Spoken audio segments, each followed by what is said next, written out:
This class will introduce peak oil, energy security, and the relevant policy issues. The peak oil debate started from the Hilbert theory developed in the 1950s. The Hilbert theory assumed that the extraction rate of petroleum will peak at a certain time, and after passing the peak point, we will face a terminal decline in oil production. And the Hilbert curve is an inverse U-shaped curve. This theory is based on the assumption that for any limited fossil fuel resources, we will use the higher quality resources first, with higher concentration and easy to extraction. When that part of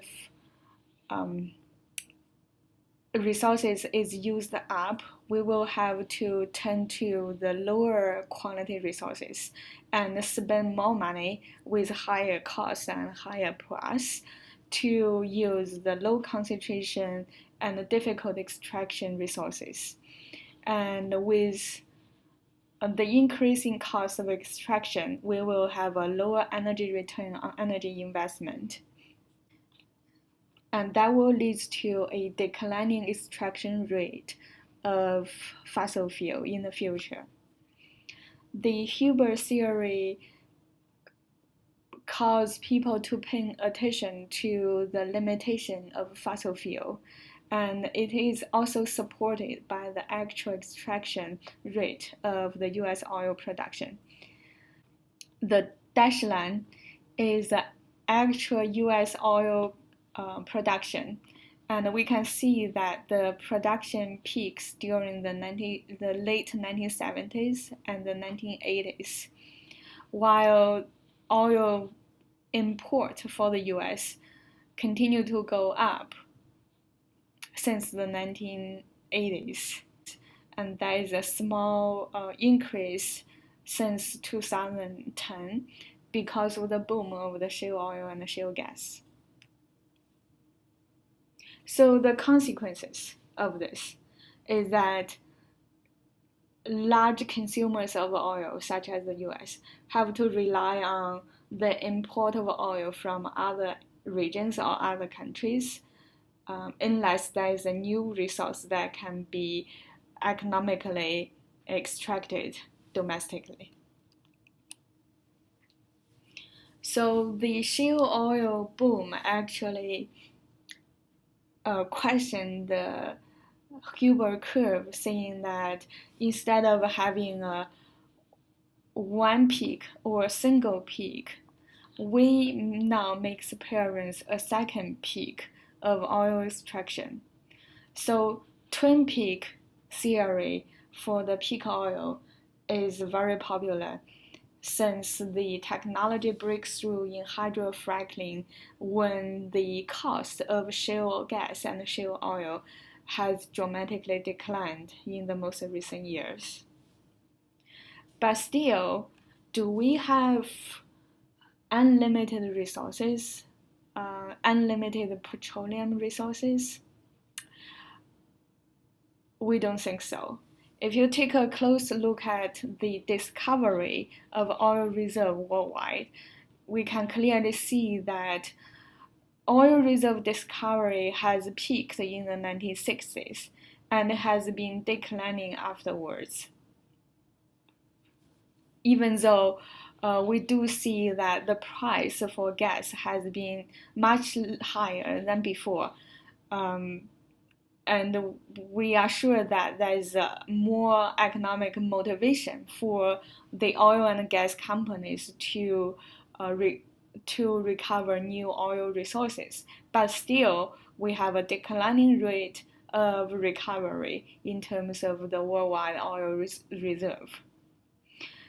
That is the signal that we still face very limited resources in crude oil, even though technology breakthrough and new technologies may bring the lower quality resources to be economically available, but that part of the resource is still limited.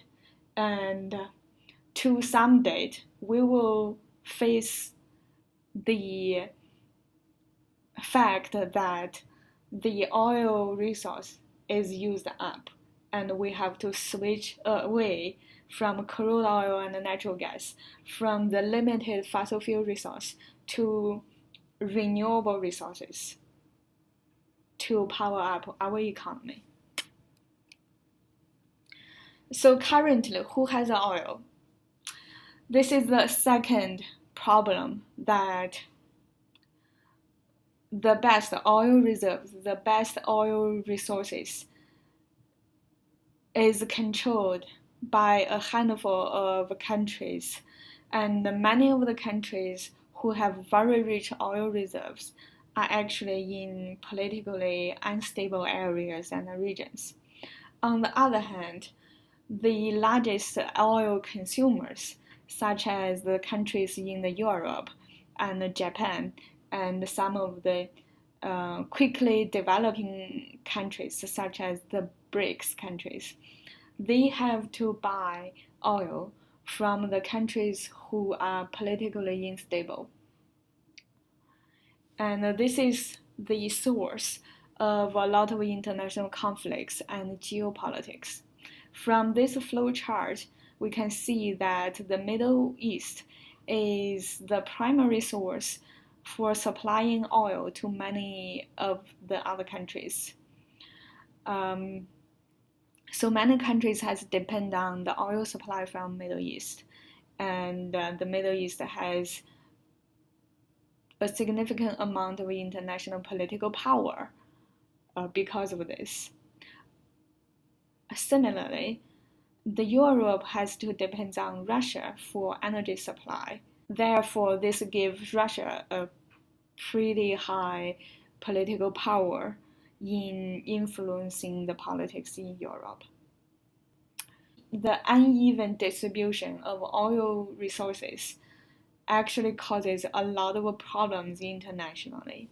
This is the second desire for switching away from fossil fuel and use renewable energy as the replacement or substitute for transportation, for power production, and for many other energy services.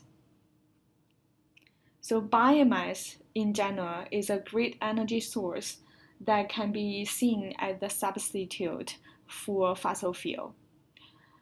Other renewable resources such as wind and solar can be used to produce power, but our cars still need gas to power up, to mobilize. So we need a replacement, or we need a substitute to replace petroleum in the transportation sector, and biomass is currently the best substitute for that.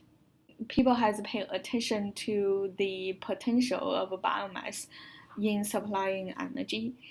The famous Billington study done by the Oak Ridge National Lab suggests that the biomass can provide about 40% of total primary energy consumption in the US at a reasonable price.